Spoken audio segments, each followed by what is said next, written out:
그래 그럼 큐티해. 할렐루야. 사랑하는 중고등부 친구들, 오늘도 국회에 오신 여러분들을 환영하고 축복합니다. 이제 새 학기가 시작되었습니다. 여러분, 새 친구 또 새 선생님 어떠신가요?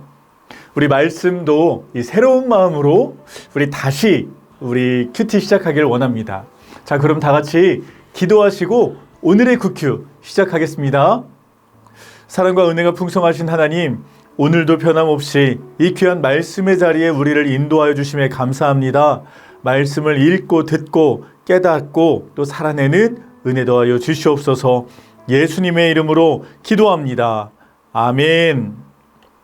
하나님께서 오늘 우리에게 주신 말씀은 사무엘상 19장 우리 1절에서 7절까지 말씀입니다. 먼저 목사님과 한 절씩 교대로 봉독하시겠습니다. 사울은 자기의 아들 요나단과 모든 신하들에게 다윗을 죽이겠다고 말했습니다. 그러나 요나단은 다윗을 사랑했기 때문에 그 사실을 다윗에게 알려주었습니다. 내 아버지 사울왕이 자네를 죽일 기회를 엿보고 계시니 내일 아침 조심해서 은밀한 곳에 숨어 있게. 내가 아버지와 함께 자네가 있는 그 들판으로 나가 자네에 대한 얘기하다가 무엇인가 알아내면 이야기해 주겠네. 요나단은 아버지 사울 앞에서 다윗에 대해 좋게 말했습니다. 왕께서는 종 다윗에게 실수하시는 일이 없기를 바랍니다. 그는 왕께 잘못한 일이 없고 오히려 그가 한 일은 왕께 큰 덕이 됐습니다.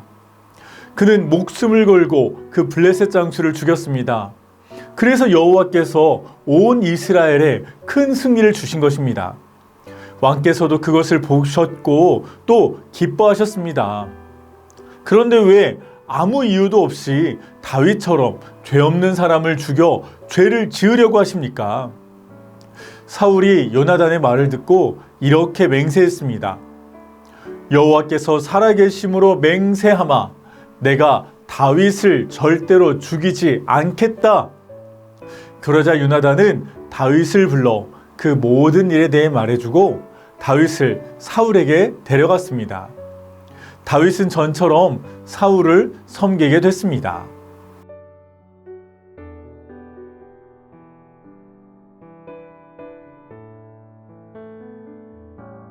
여러분, 혹시 작년에 개봉된 황정민, 현빈 주연의 교섭이라는 영화를 아시나요? 네. 이 포스터는 많이 보셨죠? 10여 년 전에 아프가니스탄에 피랍되었던 23명의 인질을 이 중간에서 잘 교섭해서 구해냈던 이 실제 사건을 모티브로 만든 영화입니다. 이 극도로 긴장된 상황 가운데 이 양쪽의 의견을 잘 조율해주고 또 이 교섭인으로서의 역할이 얼마나 중요한지를 잘 보여주는 영화였죠. 그런데 오늘 말씀도 비슷합니다.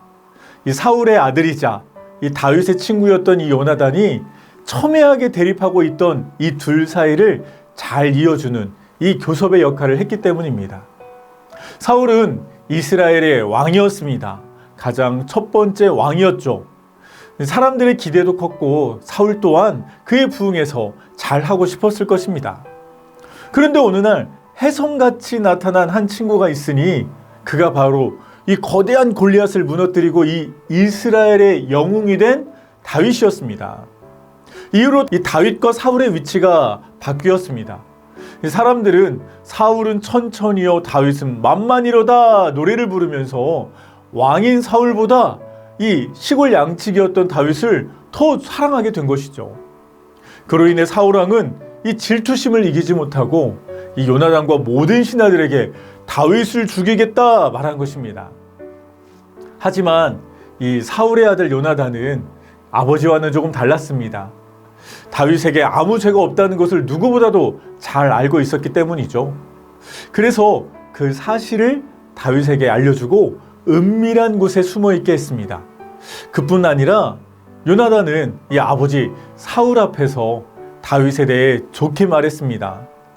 다윗은 왕께 잘못한 일이 없고 오히려 왕께 큰 덕이 됐습니다. 목숨을 걸고 블레셋 장수를 죽여서 온 이스라엘에 큰 승리를 준 자입니다.